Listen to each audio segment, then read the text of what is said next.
Siapa yang gak kenal dengan kue yang satu ini? Biasanya nih, kalau udah mau deket-deket Lebaran dan juga Imlek, kue ini udah pasti ada di mana-mana.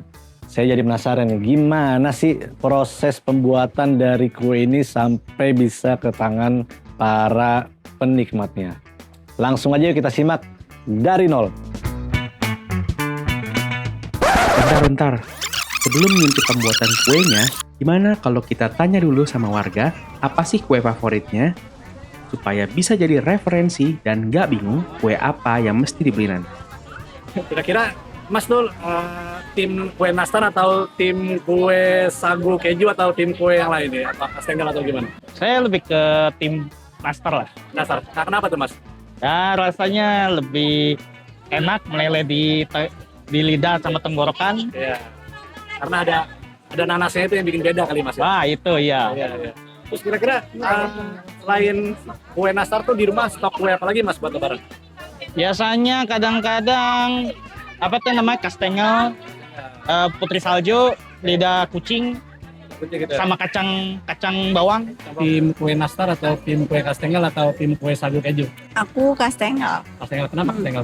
Kastengel soalnya nggak bikin enak ya. Soalnya kan kalau nastar itu sebenarnya sama-sama enak Kak. Ya. Tapi kan kalau nastar itu ada di dalam itu kan ada nanas ya. Nanas ya. Kan ada orang yang nggak suka manis gitu. Jadi aku lebih suka yang ke gurih. Gurih. Kastengel. Kastengel gitu ya Mbak? Oke. Aku kastengel. Apa kira-kira kalau Mas sendiri nih, Mas sendiri tuh lebih suka kue apa Mas? Kalau untuk saya sendiri paling saya sukanya kuenya kue coklat almond klasik. Cuma almond itu. Kalau nastar apa Mas? Nastar suka, cuman dia yang ininya tuh yang gold warnanya. Memang dari dulu ini Bu, apa namanya jual kue kering gitu Bu di sini? Iya, Iya. dari dasarnya jual kue kering. Ya, itu yang lebih menonjol tuh di sini penjualannya kue apa Bu? Sebenarnya sih banyak macam semua juga kalau hari-hari biasa gitu ya, cemil-cemilan biasa. Tapi kalau untuk kayak lebaran ini, Ya. khususnya tuh kue-kue keringnya yang dari kue sandi gitu, yang banyak yang paling viralnya. Oh, seperti yang Seperti yang kayak nastar, kastengel, cokocis mede, Ya. gitu. Banyak sih, mede keju. Yap, siapa yang tidak kenal dengan si bulat kuning berkilau ini? Ya, kue nastar. Bagi kita yang ada di Indonesia, kehadirannya jadi salah satu sinyal bahwa hari raya sudah di depan mata. Tapi pernahkah Anda bertanya-tanya, mengapa kue nastar identik banget sama perayaan hari besar di Indonesia? Padahal ternyata nih, kue nastar bukanlah asli berasal dari dapur Nusantara, melainkan warisan manis dari negeri kincir angin, Belanda. Nama nastar sendiri sebenarnya adalah singkatan dari bahasa Belanda, yaitu ananas yang berarti nanas dan tartakes yang berarti kue tart kecil. Cerita punya cerita nih, warga Belanda yang menetap di Hindia Belanda rindu akan apel tart atau pie apel khas Eropa. Namun, karena apel sulit didapat di tanah tropis, mereka akhirnya memutar otak. Temulah buah nanas, yang hasilnya melimpah, terpilih untuk substitusi isian nastar. Kenapa nanas? Gak cuma karena stok yang melimpah, isian nanas juga dianggap memiliki keseimbangan rasa asam dan manis yang serupa dengan apel. Ternyata tak hanya isiannya yang berubah, bentuknya pun ikut berevolusi.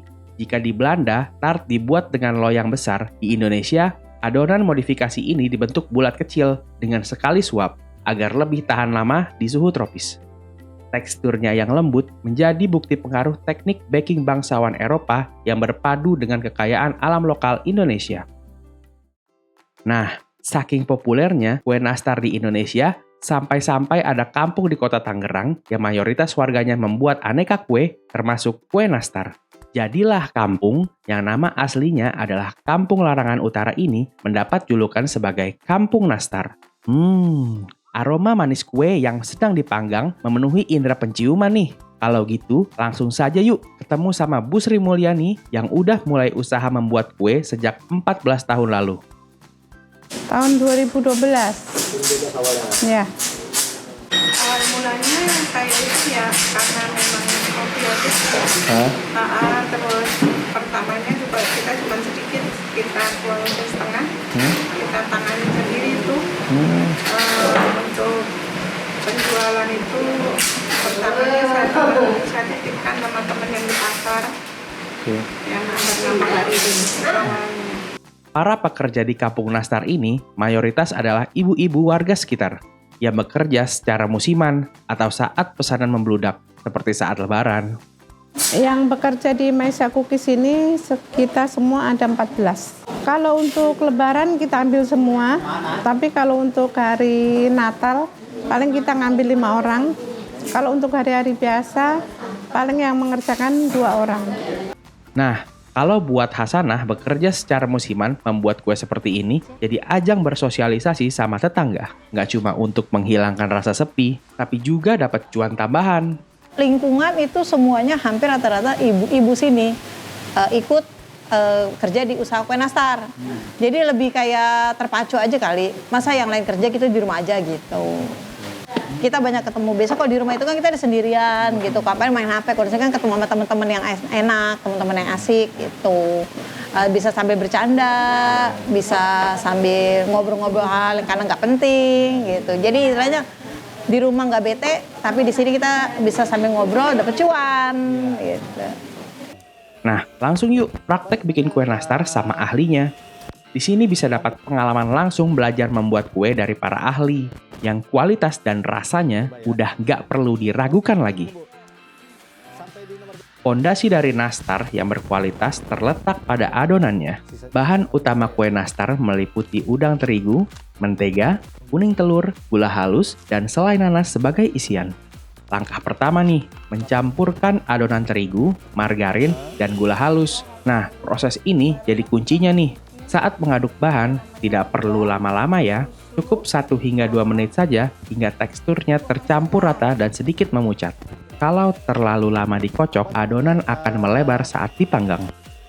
Oke, pemirsa, setelah tadi di mixer, sekarang langkah selanjutnya adalah mencampuri terigu ya Bu ya, terigunya. Nah, ini campuran terigunya nih sekitar 3 kg ya Bu ya, totalnya ya Bu. Untuk bisa menjadi 14 toples nastar. Oke ya Pak. Nah, sama ini pemirsa nih informasi nih, untuk ngaduk adonan ini itu memakai tangan, dan tangan ibunya nih udah bersih ya Bu ya, udah cuci tangan, udah higienis pokoknya. Karena apa? Karena kalau pakai sarung tangan plastik tuh pasti nempel itunya tuh di adonan. Makanya untuk teknik pengadukannya tuh pakai tangan kosong. Oke Bu ya, saya campurin Bu ya. Boleh. Kita campur pemirsa nih. Ini semuanya Bu. Nah, setelah semua bahan tercampur merata, proses selanjutnya adalah membuat adonan. Ibu Sri membuat adonan kue nastar ini menggunakan tangan ya, tapi jangan khawatir, proses ini sudah dipastikan higienis dan bersih walaupun menggunakan tangan kosong. Kalau kita masih tradisional ya, masih manual. Cuman menggunakan mixer sama tangan itu aja sih. Kalau untuk kualitas itu yang penting kita itu kita udah berusaha sebaik mungkin ya. Udah margarin, wisman,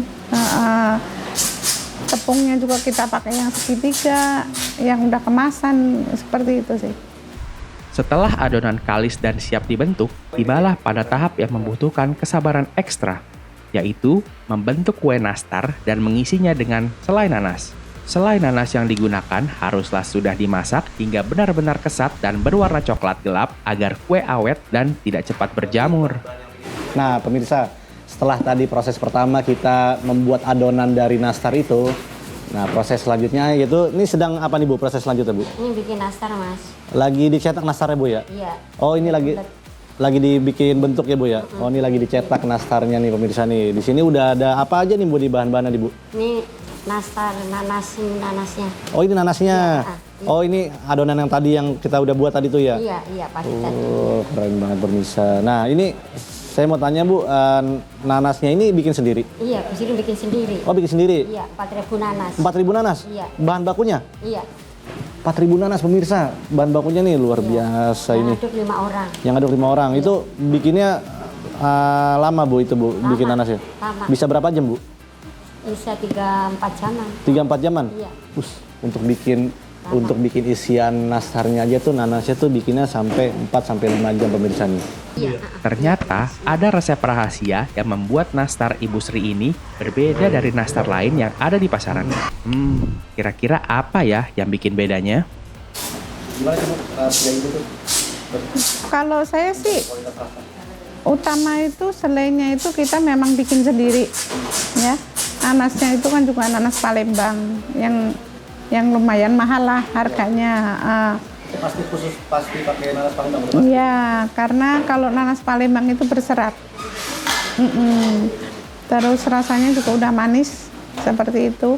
Kalau nanas Palembang itu berserat, kalau yang bukan Palembang itu nanti kalau untuk dipulung dibuletin itu nggak bisa karena dia kebanyakan kayak sejenis jadi kayak madu. Jadi nanasnya lebih kurang bagus. Kalau menurut aku bukan kurang bagus, cuman kalau untuk kue kayaknya kurang pas. Ya. Setelah adonan kue nastar berbentuk bulat sempurna seperti ini, langkah selanjutnya adalah pemanggangan.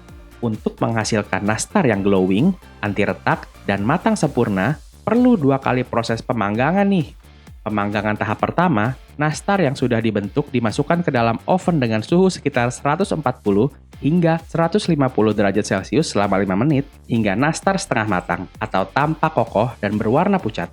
Setelah proses pemanggangan tahap pertama selesai, kue dikeluarkan dari oven, kemudian diberi olesan kuning telur. Nah, ini nih, rahasia wajah nastar yang glowing.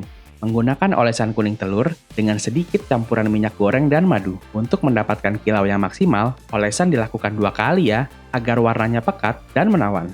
Setelah itu, nastar dipanggang untuk kedua kali. Pada tahap kedua ini, menggunakan suhu 180-200 derajat Celcius selama 28 menit, hingga matang sempurna dan mengeluarkan aroma harum yang memenuhi seluruh sudut ruangan dan menggoda indera penciuman kita semua. Setelah proses oven tahap kedua selesai, kue nastar yang sudah matang ini harus didiamkan terlebih dahulu sampai benar-benar dingin. Tujuannya agar kue nastar bisa tahan lama dan nggak gampang berjamur saat sudah dikemas.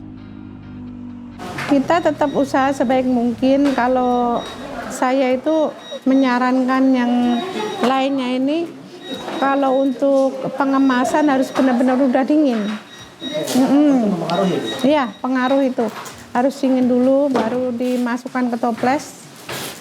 Setelah itu barulah kita lem dengan rapat. Seperti itu aja, solasi.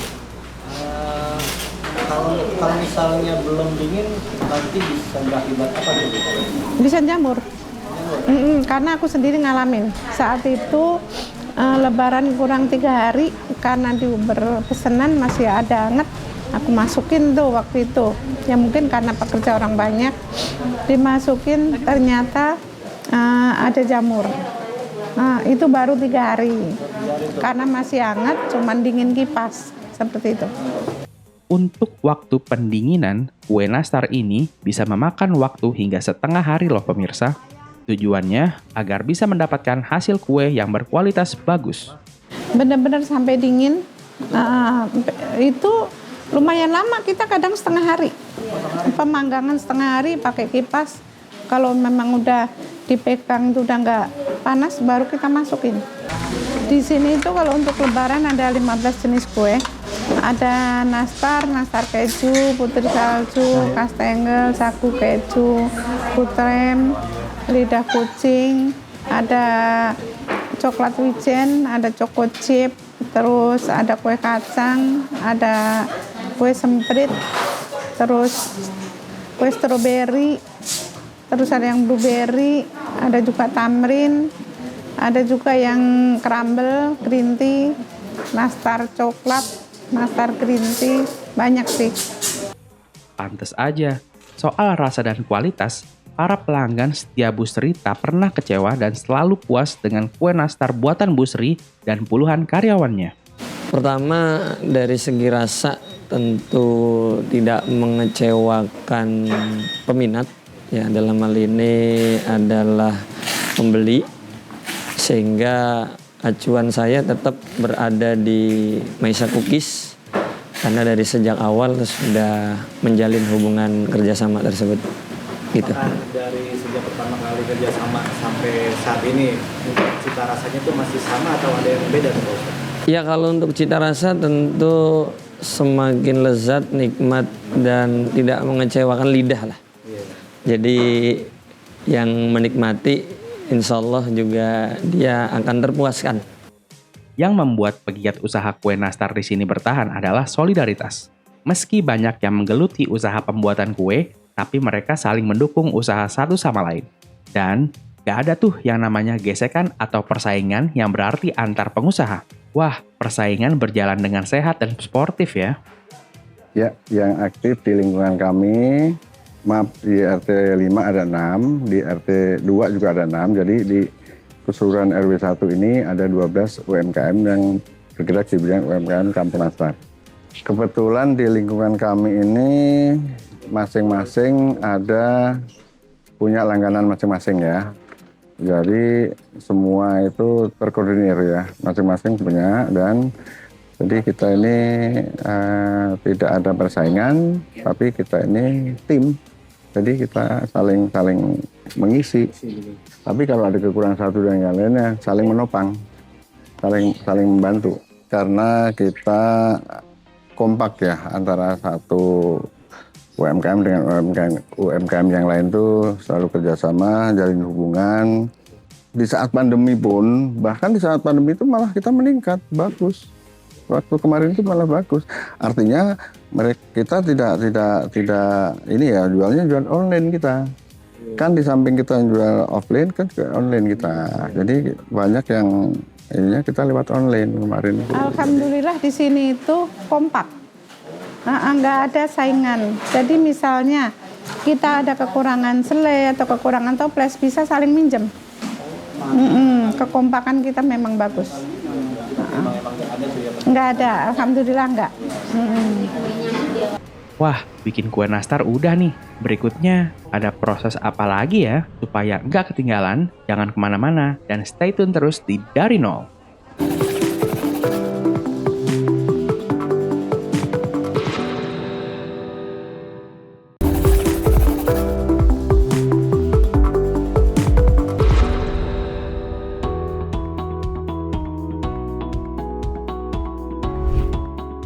Estetika adalah nafas dari sebuah hantaran di hari raya.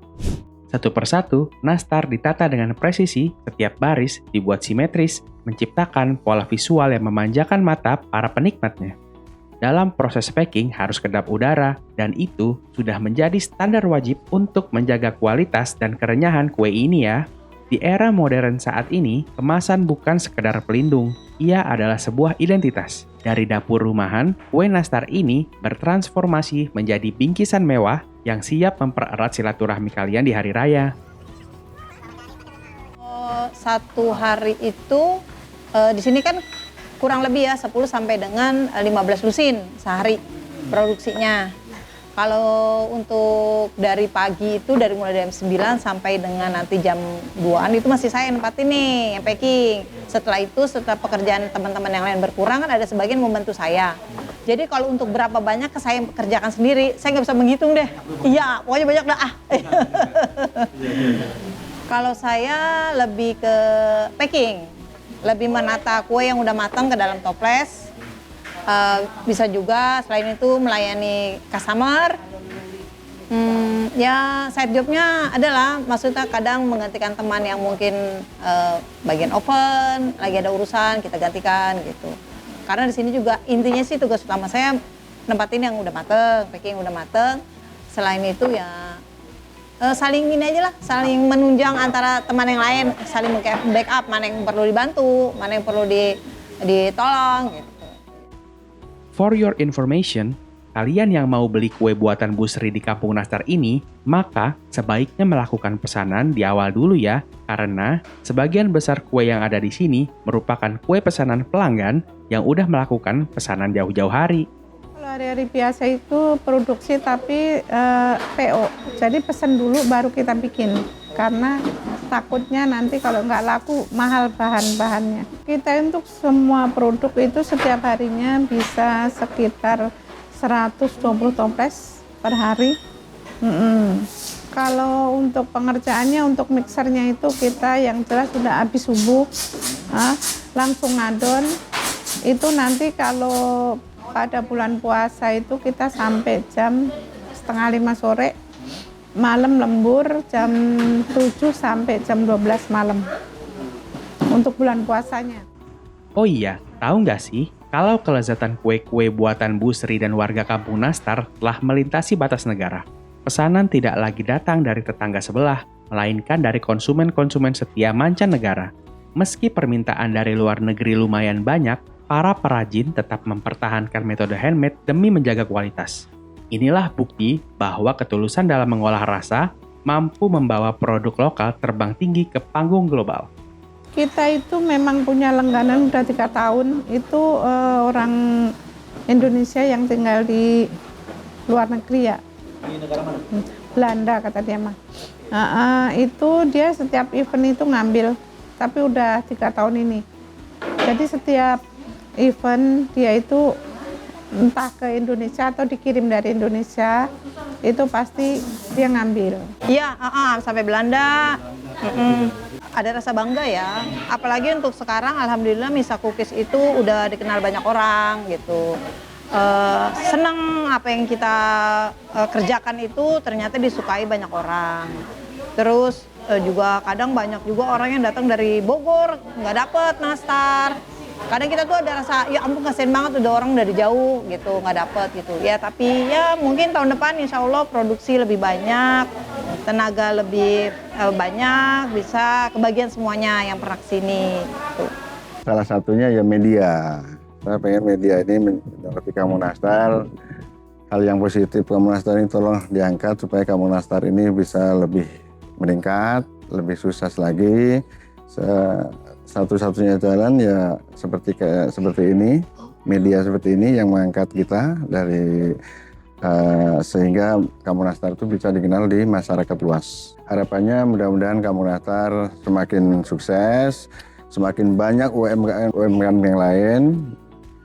Karena semakin banyak semakin bagus kita, karena Kampung Nastar ini sementara satu RT ini baru ada 6. Kalau ada yang nambah lagi lebih bagus lagi kita. Toh itu sudah diatur dari yang di atas lah, masing-masing punya rezeki ya, masing-masing punya rezeki sehingga tidak ada persaingan di sini, yang ada tim. Ayo kita majukan sama-sama Kampung Nastar supaya Kampung Nastar tetap eksis di RT 5 ini. Di balik riuhnya persiapan hari raya, ada jari jemari yang tak henti menata toples-toples kaca dagangannya. Nastar, kastengel, hingga putri salju, bagi sebagian orang ini adalah suguhan wajib di meja tamu. Namun, bagi para pedagang musiman, deretan kue ini adalah harapan yang dipanen setahun sekali. Lihat saja, di kawasan Jalan Raya Ciledug, Tangerang ini, lapak-lapak dadakan mulai menjamur sejak pertengahan bulan Ramadan. Salah satu pemiliknya adalah Ibu Sia, pedagang kue musiman yang sudah berjualan sejak 12 tahun silam. Meski persaingan ketat dengan toko retail besar, daya tarik kue pasar ini tetap punya tempat di hati pelanggan. Ya udah berapa lama Bu jualan kue lebaran ini? Berarti 12 tahun ya. 12 tahun udah di sini terus saya. Karena nih tiap tahunan ya, tahunan ya. Jadinya itu aja, suka aja jualan kue kayak gini. Banyak ya semuanya. Anak remaja juga beli. Ibu-ibu beli, bapak-bapak juga beli, semuanya beli sih. Jadi penjualannya kadang ada sisa, kadang habis, nggak tentu juga sih ya. Kalau sisa ya kita jualan lebaran, kalau nggak ya takbiran kita udah tutup. Dari nastar klasik hingga kastengel, banyak kue-kue lebaran di lapak Ibu Sia. Rata-rata harga kue kering ini dibanderol mulai dari Rp15.000 hingga Rp90.000 per toples. Tergantung ukuran dan kualitas bahan, meski harga bahan baku telur dan mentega merangkak naik, para pedagang berusaha menjaga harga tetap kompetitif demi menarik minat pembeli. Kalau yang setengah kiloan begitu, 40.000 saya jual. Satu toplesnya ya nastar, kastengel, macam-macam lah. Satu toplesnya 40.000. Setengah kilo isinya. Ukurannya semuanya 4 kilo? Enggak, ada yang seperempat. Kalau yang seperempat 15.000 toples. Kalau isi 6-nya 90. Yang isi berapa? Isi 6 90. Free dus, isinya free. Kita kasih harga miring ya.